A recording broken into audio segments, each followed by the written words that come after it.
A warm welcome to you. My name is Hasanain Abdullah. This is where I host engaging discussions with media and marketing professionals about the work and how their work is influencing the ever changing landscape.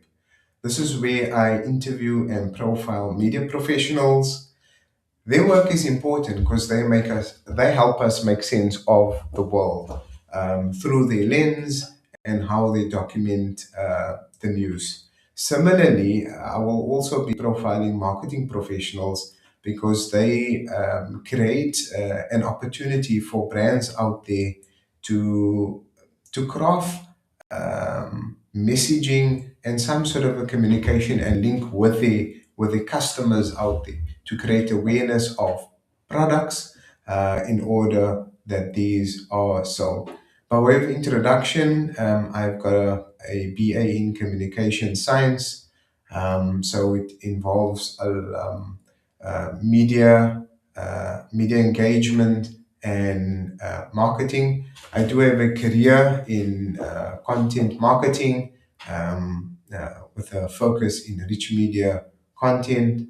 And currently, I am working at OCAF South Africa. I'm very involved in the media engagement, in the marketing, as well as the management of the project. So I'm afforded to meet lots of interesting people, and one of those people is Ayanda Ndamane. He is a media journalist. He's an award-winning South African photojournalist, known for his storytelling through his captivating photography. Um, Particularly, he's known for his hard news topics that he does cover, as well as some of the social issues in and around Cape Town.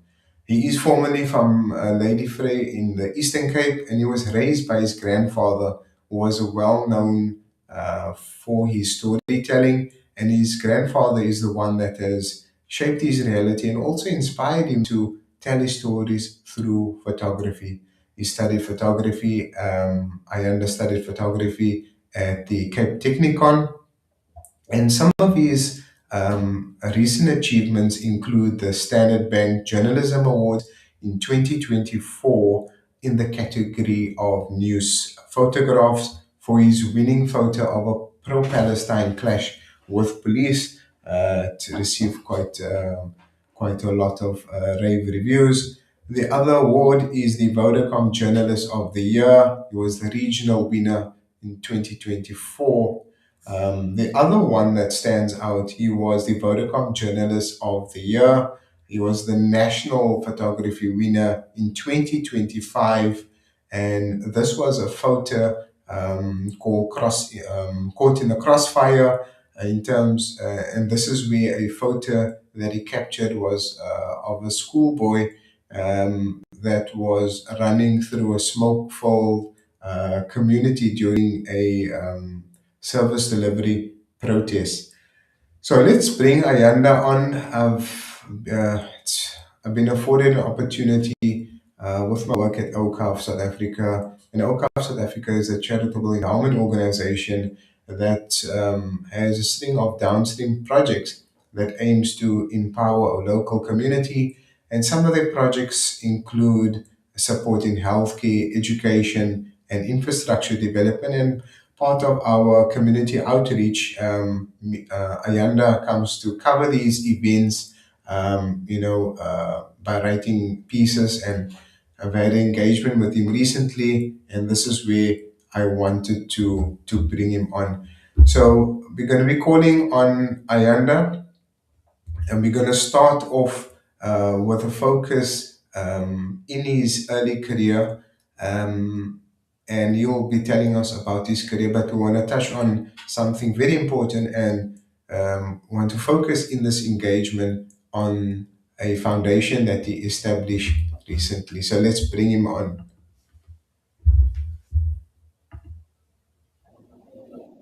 Ayanda, welcome to the interview. So glad you could join me. How are you doing today? Good morning. I'm good. It's a Sunday, very nice weather outside, so I'm good. How are you?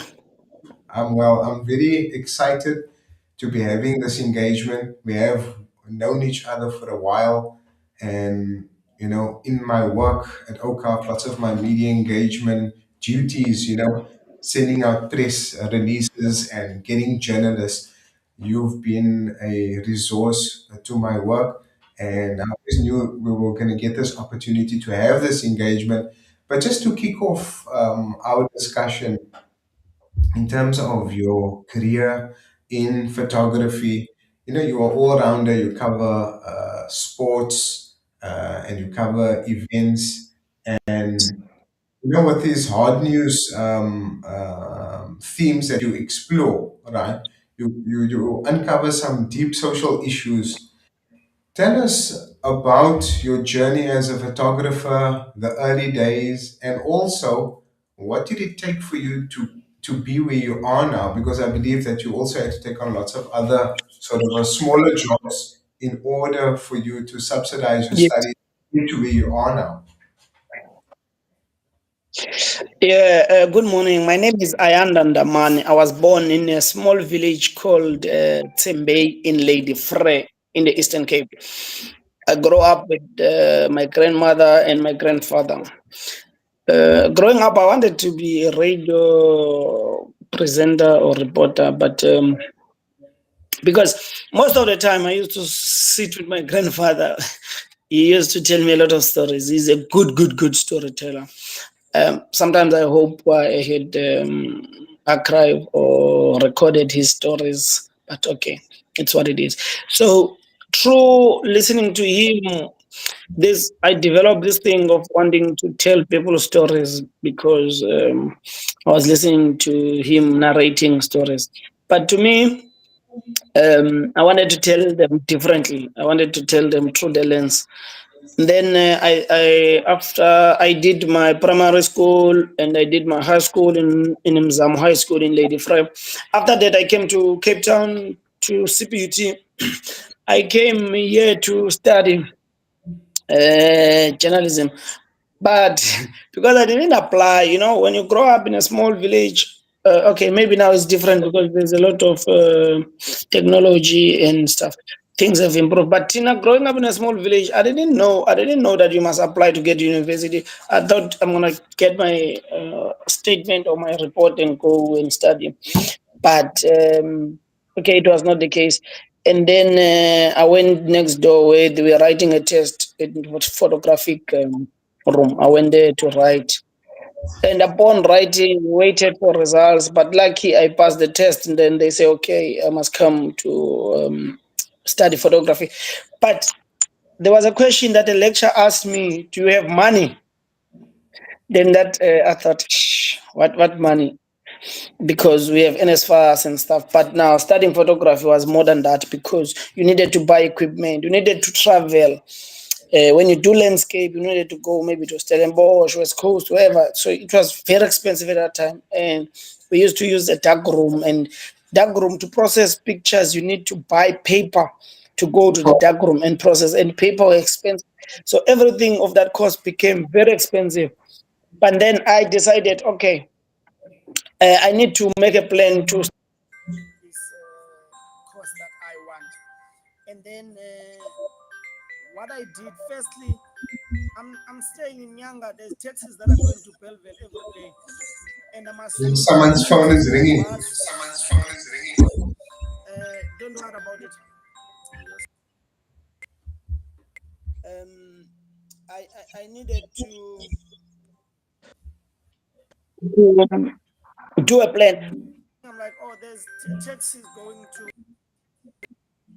every day, and I'm paying or I'm buying a bus ticket. Then I said, no, man, let me be a gachi. Best way to go free to school, because if I'm after school, I'm a gachi from uh, CPUT or UCC. We call it small gate, from small gate to Mobri. And I will be touting and calling people from UCC to Mobri, from Mobri back to Belleville, so that also when I'm not at school, I do that, so that the taxi owners, drivers, they know me. When I want to go to school, I just get in for free to the taxi and then go. And the advantage of being a young guy who's studying at the university, I used to wear a nice perfume, and then I speak a little bit of English. You know, Gajis don't speak that, so people love me. So all the taxi drivers, they wanted me. They said, yeah, yeah. Every time I come, they call me. They want me to be in their door because I'm bringing a lot of customers. I'm just smelling nice gachi, and I can speak a little bit of English. And so I did that for quite a long time. So that, but I was doing that as a passage to get to my studies. I wanted to go because I cannot afford to buy a bus ticket every day because my courses become expensive. You know, at home, growing up, I thought there was money, but you realize when you come to Cape Town and go to university that ish, you poor dude. So I didn't want my father or my grandfather to sell his cows and sheep to take me to school and he had nothing at home because that was his pride. That was his thing that he was very proud about his animals. So yeah, I did that, and then after that, I went to work at I think game in Tiger Valley as a cashier after school. Also strategic because it's close to CPUT, Belleville. I go after school. I go to Tiger Valley. Go home. Go to Tiger Valley. I at some point I worked as a security. So, but I did all these jobs because I wanted to study. I wanted to study. I studied for 2 years. Yeah. When I passed my second year, I could see, man, no, man, I'm suffering. I can't.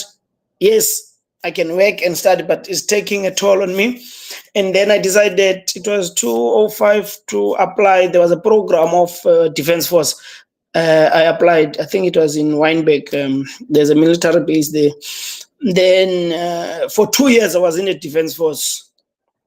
I was in intake of 206. Then after 2 years, I came back. Lucky, there was a guy that he was my senior at school. He worked for the Daily Voice, and he was always calling me when I was in the army. Always calling me, "Hey, we have your portfolio here. You cannot waste this talent. Come back. Yeah, we know you're gonna be a good photographer. Come back." And when I came back, I just give them a call. I said, "Guys, I'm back." They said, "Okay, we'll give you a camera and see what you can do." But the challenge now, I studied when we were doing film, so we used to use film. Now I came back. Go to the Daily Voice, they're giving me a digital camera. And it's the 2nd of January. There's no time, no one to teach me. And they say to me, hey, there's a festival here. Groups every year. What? And I'm like, yo, tick. Now I'm thrown in the deep end. But I went to the street and I think I started at District 6. I went there, I figured out this digital camera. I shot the march. And then at the next day, like I was like, the next day I take the paper and I was checking my name on the front page. And that changed everything. I said, I'm staying in this thing. And I worked there, and I worked at the 2008. I go over to the Agas. I told them, guys, I want to study. I want to work and study. They say, okay, we can pay for your studies, but you must work. We don't know how you're going to do it. Work full time and study full time. In 2010, I did just that. I worked at the Agas. I was starting. It was a very difficult year of my life, but I was starting work at 2 until 10, and then from 8 until 1, I'm at school doing third year at CBUT. I'm at school from 8 until 1. I must go to work until 10. I must do my assignments. But it taught me something. If you really want something, you will go for it, because it was hard, but I did it. And remember, it was also World Cup. It was busy. That 2010 was very busy, but with God's grace, I did it. So that teaches me to work hard. Yeah. So that's Yeah. a little bit of my background. So that's a pure testament that you have to stick it out. You have to employ resilience. You have to see the bigger Yes. vision. And yeah, I think I can also resonate with that. Where you are studying, maybe you do have the qualifications, but in order to get into a role, to apply your knowledge, that transition from your education and getting landing your first opportunity and your first job, you're gonna Yeah. have to take on various roles, but also just keep in mind the end goal in mind that you wanted to tell your stories through your photography, and also that yeah, you wanted to be a journalist, yeah. And I think maybe seeing your photo credited in the newspaper, that must have been a absolute boost for you, for your morale. So moving on to the modern day in journalism in 2026, in journalism, that's a long time away, Ayanda, from the World Cup, the glory days of 2010. Lots have Yeah. changed over that last 16 years. You know, Yeah. lots of, we're finding that the media houses or working in the media newsroom, it has changed a lot now. You know, we've seen just last week the Star newspaper has closed down. You know, one of the bastions of telling, being a source of alternative news, telling the stories during apartheid, you know, where conventional newspapers, you know, were censored by the state. So just give us an idea of what's it like to be a media journalist in 2026. You know, we're finding in order to be a media journalist, moving away from conventional print, that you'd have to have some sort of a digital skill, some sort of a grasp of social media, some video post production, or you know, capturing in the field. Just give us an idea, sketch a scenario in terms of what's it like in order to cope, survive, and thrive in this media landscape that's fast changing. Yeah, the transition is not easy, eh? Yeah, I wanted to say something. When I was a soldier, there was something called battle jacket, where you wear battle jacket. You have 1 liter and you have a 2 liter water bottle on the bottom. I used to take 1 2 liter water bottle and hide my camera inside my battle jacket. So when we doing shooting exercise or whatever we're doing on the field, I used to use my camera like I used to steal pictures of other soldiers shooting or practicing. But that was a nice thing to do. But yeah, transition has been very difficult to a lot of media houses. Firstly, the print media has been hit very, very hard by the changing. It's either we changing technology and social media. Now the traditional media houses, most of them they're suffering because they must move from the old way of doing things. There's few that are still publishing newspapers. Like there's few of them who are publishing because of the changing, the digital transition, and also the social media doesn't help. One thing that I don't like about social media, which is it's good that you get news quick out there. Something is happening and they post immediately, but there's nothing that in the country or in the world that govern the social media. They do as they please. If they want to push a narrative, they can push a narrative. If they want to say whatever they say without even confirming it or it's true or false, no one is holding them accountable for that. That is the only negative thing about social media. But media houses, all of them now, they're changing to digital. Everyone is forced to go to digital, and they're suffering. A lot of them retrenching. There's like there's there's not even a single media house that will say they still do things traditional and they were not hit by the change. The change is different. And that thing is also affecting journalists because remember, in the olden days, if you are a writer, you are a writer. Nowadays, you don't even see posters says we're looking for a writer. Maybe there are a few in between, but they're looking for a digital content creator. Now, nowadays, you must know a few things. You must know videos, you must know how to take videos, and sometimes you must have a presence on social media.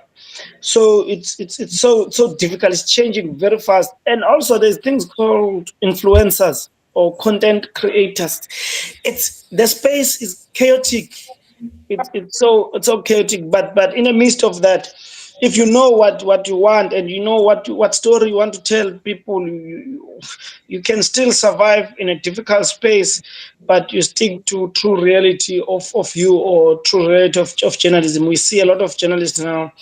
It's either they are writing books, or some of them they become media communications people now, because of the changes that are happening all over the world. It's not only in South Africa, all over the world. The big newspapers all over the world, they're suffering.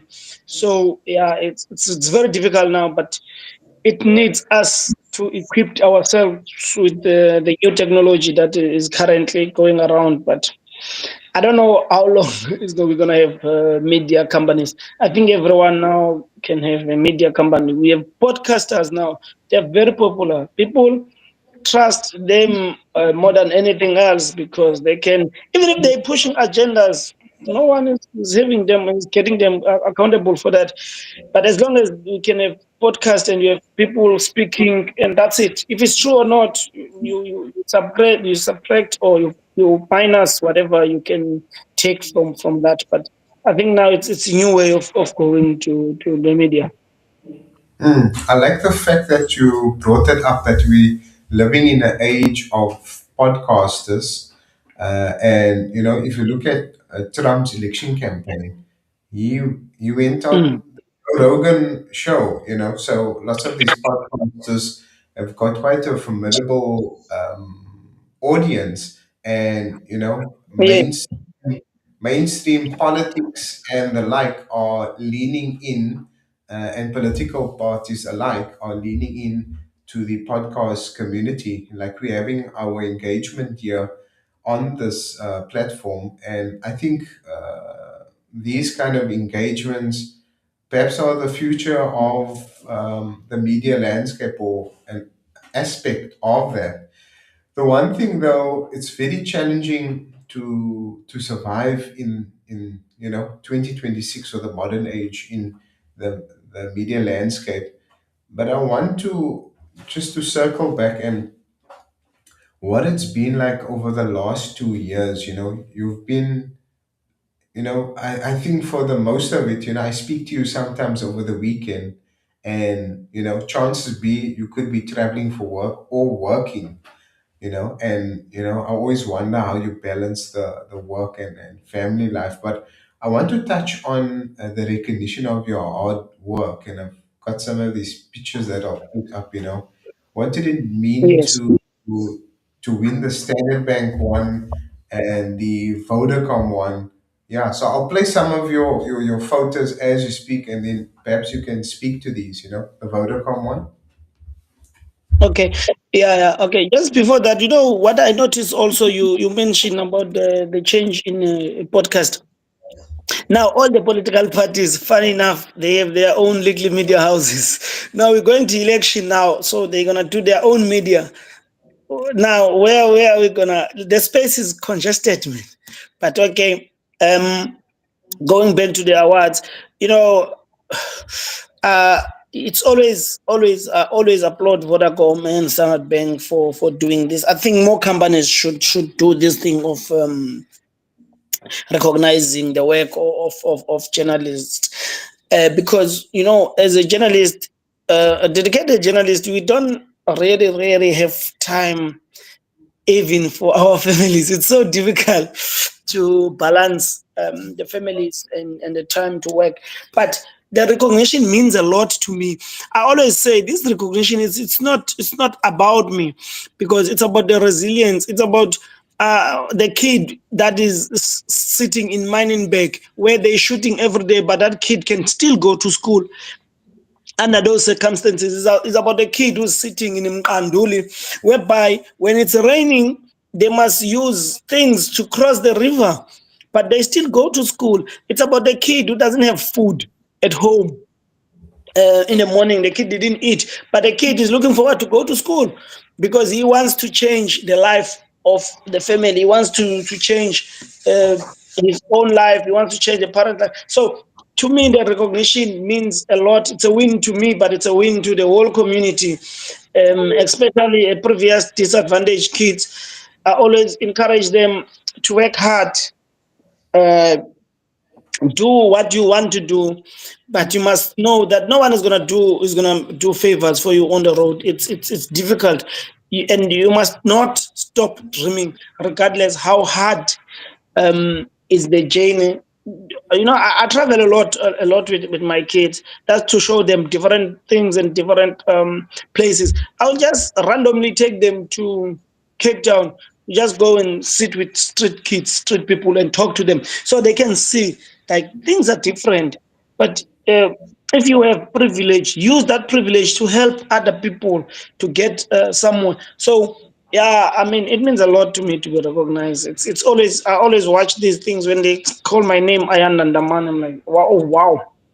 I wish my grandfather was still alive to witness these things. But then, in his spirit, I do all these things on his spirit because one of the fundamental things he taught me that regardless of uh, where you come from or who you are, at the end of the day, we are all human beings, and we need to uplift and pull the ones that are on the bottom.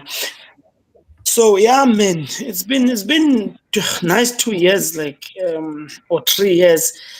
Now I was the last time I went to the awards. I was worried. I was sitting there and I was thinking inside, ish. Every time I go to the awards, I win, and my name is called. Now I was scared. Ish. You see now what is going to happen if they don't call my name?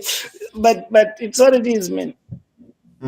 No, so I think with your hard work ethic and your tenacity, it's very encouraging that the last 2 years that there's been some validation of your hard efforts, and I know for sure that your grandfather is singing your praises up there, upstairs, So he definitely sees lots of your achievements, and yeah, and he's definitely proud of your achievements, because your grandfather was the one that kind of influenced your life to some degree, Yes, in yes. terms of pursuing this. And then I just want to also, when I do engage with you, when we are working, uh, besides being a master lensman, how I would define it, and there's many master lensman photographers like yourself, Great um, guy. yeah, that's involved in the community, right? Um, that you know that you definitely have the interest of the marginalized, and especially the young kids, the young boys. You have their interest at heart. So this brings us to that look that your interest for the community has influenced you to establish a foundation, and with this foundation, you you hope to highlight some key issues, and you've been exposed to these issues because as a photographer you are documenting social issues where people do not have access to basic services, employment, opportunities for business, like gang violence, a lot of insecurity. And here we talk about the gang violence in the Cape Flats as well as in Ikasi. Once upon a Mm. time, 20, 30 years ago, it was safer to be in Ikasi than to be on the Cape Flats. But now there's certain hotspots in the townships that is no different from a gang war zone that you find in the Cape Flats when it's inflamed through warfare. And because of this, you've been exposed to some of the social ills that plagues our community. So just tell us a little bit more about the foundation that you have established, and also that here's another theme. This is where media journalists like yourself set the agenda high for social issues. So just tell us about your foundation that you recently established. Yeah, we recently established Ayanda Ndamane Foundation through through seeing what is happening in Cape Town, through seeing what is happening in South Africa. We decided to okay to start this foundation, but this foundation is to help anyone. But now at the moment we're doing a specific tetando dialogue that is specifically for men, is directed to men. So what we're doing, we're encouraging men to speak up about the problems that they're dealing with. We're encouraging men to stop gender-based violence. We're looking at mental health issues. We're looking at fatherhood. We're looking at family values, all these things. And also we're focusing on mentorship of young boys. We're looking at talking about positive masculinity and toxic masculinity, the difference there. We're looking at discipline, encouraging young boys to grow up responsible men who protect women and contribute positive to their communities. So we're doing this foundation now to say, guys, speak up about the ills of the community. We're trying to build a man. You know, you said something about in the olden days. It was, for me, it was easy to go to Minenberg because I will be on the side of gangsters, whatever is happening, or if it's a protest, I will be on the side of them. I will never be on the side of police. But things have changed dramatically. Even Ekas, I used to be safe. I used to go anywhere with my camera, but now things have changed dramatic. I cannot just go to take my camera, go to Philippi. Now I must go through community leaders or I must go to the police. If it's a protest, I'm always on the side of the police because anything can happen on the side of community. It's a sad affair. But we're saying, where is the cause? Where is the cause of crime? Where is the cause of gender-based violence? Where is the cause of suicide? Where is the cause of mental health issues? Are we really good fathers? Do we support our kids? If a young 13-year-old wake up or a 14-year-old wake up in his bed and his bed is wet, do we tell them what's going on? Do we tell them what you need to do when you're growing up? Do we encourage these boys to be better men than us? Do we tell? Do we groom them properly? And also, you know, if you speak about gangsters, there's something sorry I respect about them. Their recruitment. Their recruitment is effective if you look at how things work, because they're not saying I cannot speak to a 10-year-old who's too young to carry a gun. They'll give him a gun and say this is the world. And what is the 12-year-old going to do with the gun? He's going to run with it because to him is the world. So we need to go down and go back to reality. Now, as a foundation, we also focus on a grade 10, 12, and 11 boys. We're going to go through all the schools that are, some of the schools are not open to allow us to talk to them, but those who are open to talk to us, we want boys from that age to talk to them and mentor them. And also we had recently have that 150 men at New Way, whereby we had a dialogue. There was more than 11 speakers, and we have doctors, police, we have business people, we had lawyers, we had spiritual leaders, so that we encourage men there to speak about their problems. We encouraged men to be vulnerable. Let's stop this thing of saying men doesn't cry. We want people to be, no, we want them to cry.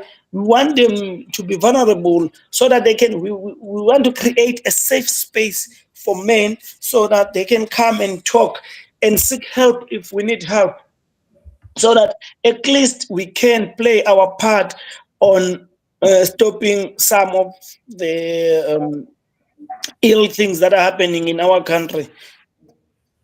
Yeah, so Ayanda, this is definitely a project and intervention that strikes a nerve. You know, through our earlier discussion, we were talking about there are so many interventions out there that addresses the needs of the young girl, the young female, but there are seldom and there's not enough assistance when it comes Uh, to grooming the young man, the young yeah, male, young boy. So I think that this definitely is becoming very prevalent. This highlighting this need to create the safe space for men, because from my experience from my through OCAF, we also worked with a cohort of young men, and yes, lots of our young men in these working class and maybe economically marginalized backgrounds, they face daily traumas. They are exposed to violence because of perhaps alcohol abuse. They live in, they are intimidated by gang violence, by yeah. the manhood is taken away, the masculinity is taken away through living in these insecure times, and they kind of lash out, and also they kind of act out because they don't have a place to turn to in order to speak up or actually get off their chest what they are dealing with. Because I feel as men, um, you know we are brought up with that term that cowboys don't cry. You are strong. That that that thing started as a little as a 2 year old. When a 2 year old boy fell outside, and you tell him, no, don't cry, man. The boy doesn't cry. Now you planting a seed. Also,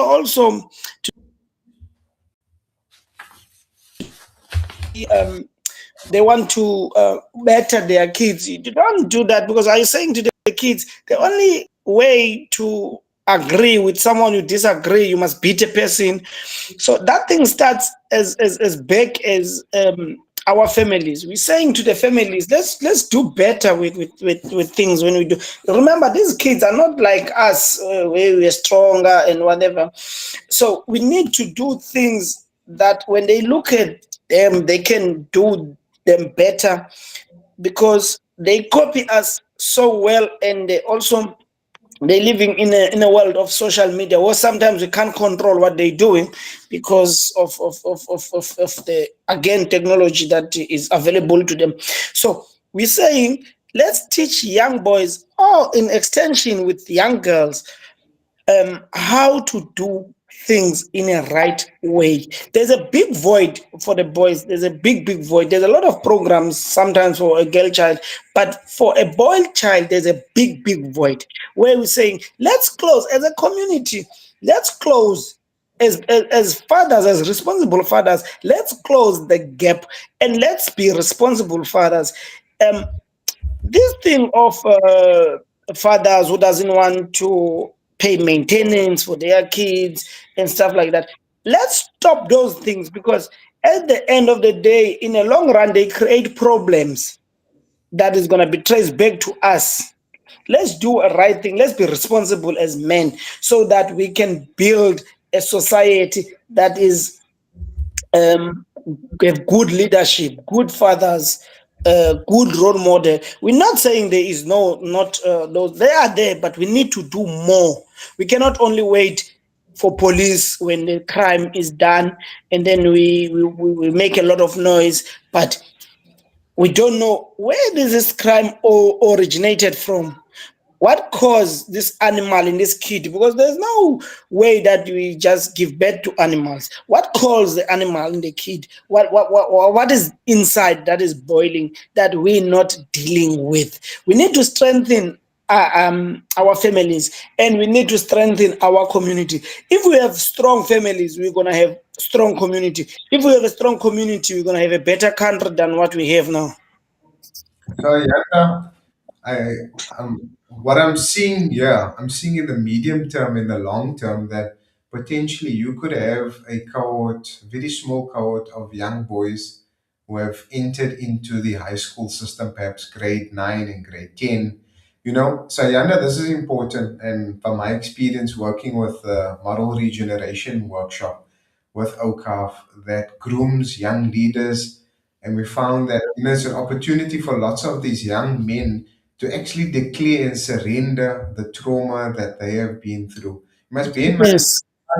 we are dealing with 300 years of slavery and subjugation, and we're giving Mm. experience to it in the modern age through men continue to be perpetrators of violence against women. So, Ayanda, I do see in the medium term you're doing some sort of a photographic workshop with these young men, perhaps a medium term project where they use photography as a means to tell the stories of the traumas that they face and deal with. And in this way, they surrender the trauma, and maybe sometimes it's multi-generational trauma, right? That their forefathers actually went through, So I think that's Yeah. also really a novel way, similarly, like you illustrated, the way the gang bosses recruit young shooters as young as 10 years old, they've got a very savvy and an engaging manner which they engage these young guys. It's quite appealing. So, in a similar fashion, your foundation could have an approach that's in line with what's in fashion at the moment. Yes, we must check the trends. So it's easy to recruit because you don't want to go and recruit boys and they come to your program, they bored, they go home, they don't even know why you call them. So that's why you must also follow the trends of what's going on in our country. How do we best speak to young people? But we need to do a mass recruitment whereby we mentor these kids, we teach them discipline, encourage them to be responsible men, encourage them to respect women, to contribute positively in our communities. We need to do it, and it starts somewhere. And it's not a responsibility of Ayanda Ndamane Foundation. All of us, like you guys, you have a brilliant foundation going there, and then we need to collaborate and have a lot of us who are talking similar things and see how can we take this thing forward so that also we cannot wait for our government programs. Yes, they must do their responsibility to do programs for these kids, but we must do our part so that if all of us we have a big pool of doing almost the same thing, then we're building better men for our country. There we go. So, the one thing this program definitely aims to restore the moral fabric of society, and sometimes it's not a numbers game, Ayanda. We could save one youth from Yes. despair, desperate situation, and we take him up to, he could be the next statesman, the next very successful business person that's gonna address the high unemployment rate within the youth. So yeah, definitely. I think collaboration is definitely the key. So you hosted a successful men's dialogue on the 28th of February. It was very Yes. well. We have Khalid Sayed, we have Sable here from Gift of the Givers, the who's who from key movers and shakers from industry was present at here. And the sense that I do get that, this men's dialogue is definitely here to stay, and you're only getting started. And the one thing though, I've observed that that almost all media houses ran a piece on it, building, leading up to the event, and also post event in terms of the media coverage. So, just tell us, how did you use some of your contacts within your media network and so on to raise the agenda for this important social issue leading up to the event and also subsequent, And this is a very important issue here, all right, around the welfare of men. And through our earlier discussion, you were also talking that, look, this dialogue about men opening up, it's about mental health. It is about men's sexual health and maybe some of our, abnormalities that happens once we reach 50. It's prostate cancer, erectile dysfunction kind of an issue. So just tell us, sketch us the scenario, how your contacts in media and how media has assisted you in getting this project and launching this foundation, and continue having the news and the success stories of these interventions in the media space. Yeah, for me, for me, it was. I was a little bit skeptical and a little bit worried about the media because I'm Ayanda Ndamane, the photographer that everyone knows. So now I'm coming with this thing. And remember, I planned this thing for 3 months from zero budget. I have spoken to big companies, private, government, whatever. No one was willing, no one sees what I'm saying. And I was like, okay, I was in a point saying, okay, I don't care, even 5 people attend, but we will do this thing because if we change one person, that person can change three, three can change four. It can, but I sent the media press release out on all the social media, my social media and foundation social media, and to the media groups that I'm at. And fun enough, no one responded, and I was like, okay, what's going on here? But close to the event, I saw stories. Some of the stories they didn't even speak to me. They wrote from what I have sent on the media. But at the end of the day, their contribution helped a lot. And also, I think the success of the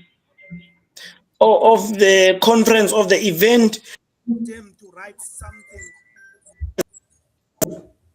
after the conference, you get a lot of reaction, a lot of stories.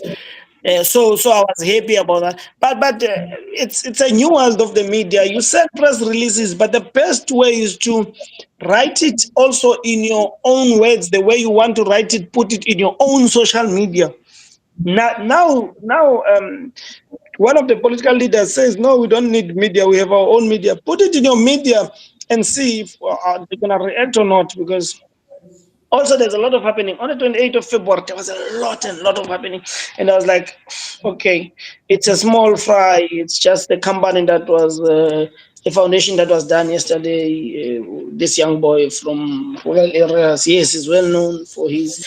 Remember, in the industry, they know me about taking pictures. I don't talk too much. I do things. If I want to do things, I keep quiet and go and help the boy who's suffering wherever. I go to Wannenberg on my own and I help the boy I want to help. So, but it helps a lot it helped a lot that I have friends there because some of the names I was like, oh, they know what I'm doing for them to write it.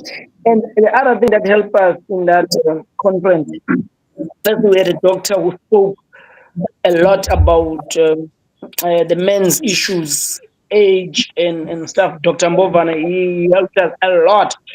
Also, we had this guy called Ditini Kido. He's a political figure, and I think he's well known in the business world also. But people thought because he's a ANC Dula Omar region chairperson, he was gonna speak politics in. When he gets to stage, he was vulnerable. He speak about personal problems, like deep personal problems. If you see the guy is big in structure, so if you see that guy getting emotionally, a man so big as him wanted to cry or close to tears, that thing set a tone on the room. So everyone after him was so honest about their problems because now we were waiting for maybe political views and whatever, but the guy take it personal, take it to him.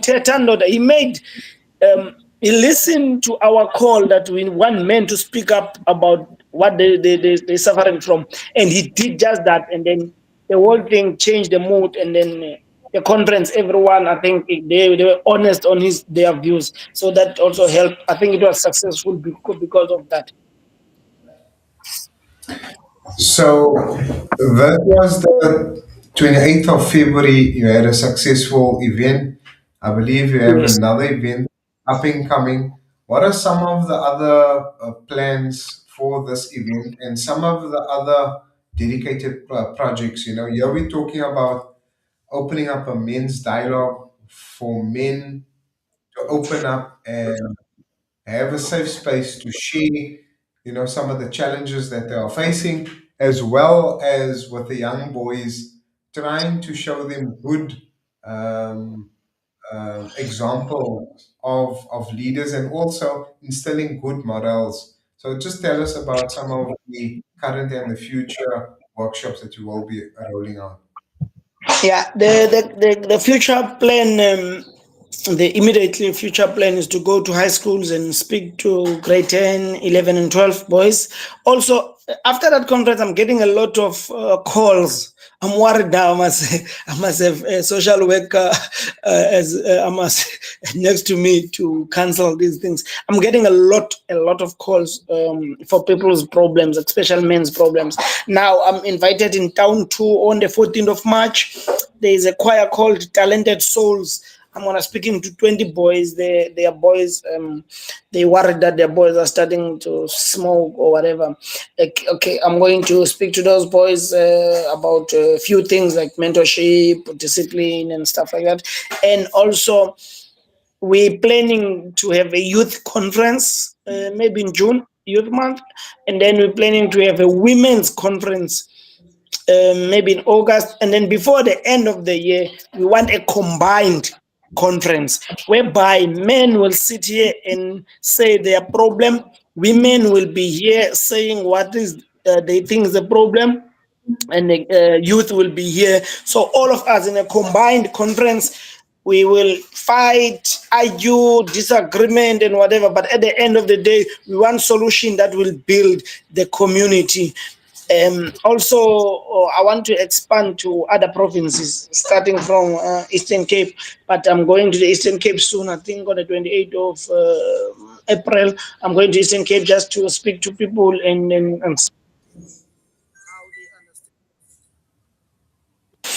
then yeah, that is for now. It's our plans going forward, Yeah, so we and wish you.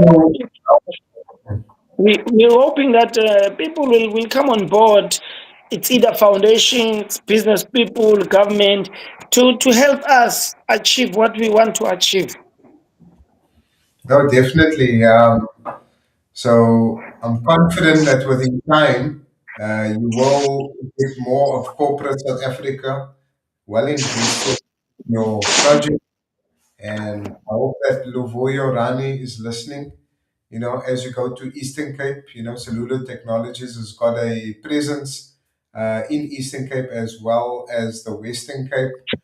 Um, the Vodacoms and Standard Banks, let them also come on board to assist you. So, Ayanda Ndamane, thank you so much for your time. That's where we leave our conversation.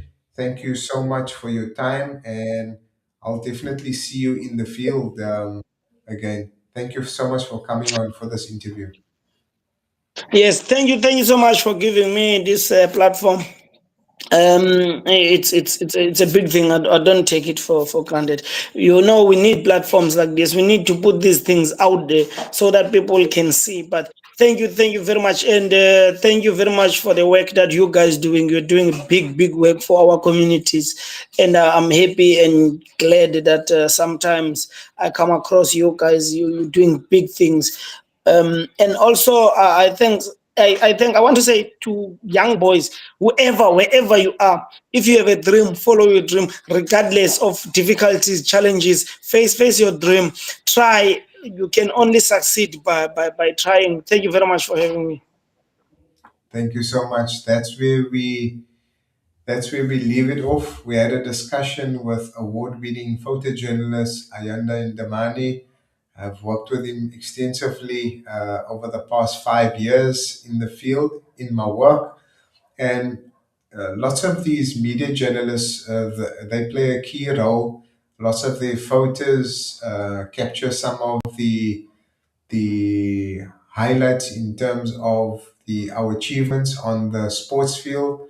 We talk about the Bokke and some of the achievements and other sporting codes in soccer and the like. And through the lenses, they are also able to put high on the agenda very important social issues. And Ayanda spoke openly about some of the social issues in the township areas, the Cape Flats, and the likes. Lots of these economically marginalized areas that faces a myriad of social issues, alcoholism, gender-based violence, lack of access to facilities, high unemployment rates.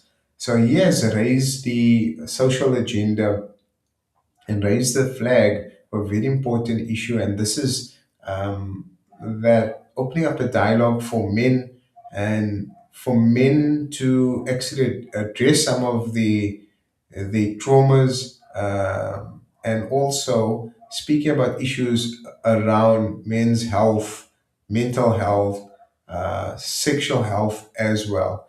We find that in the modern day, media journalists like Karen Dolly has also raised and put on high on the agenda some of the social issues that plagues our community. Here we refer to Karen Dolly, investigative journalism at the Daily Maverick. She has published a range of books that addresses and put high on the agenda the gang violence and the origin stories of lots of these drug cartels that has been prevalent over the last 20 to 40 years, that has some sort of grip and hegemony over the safety and security of individuals.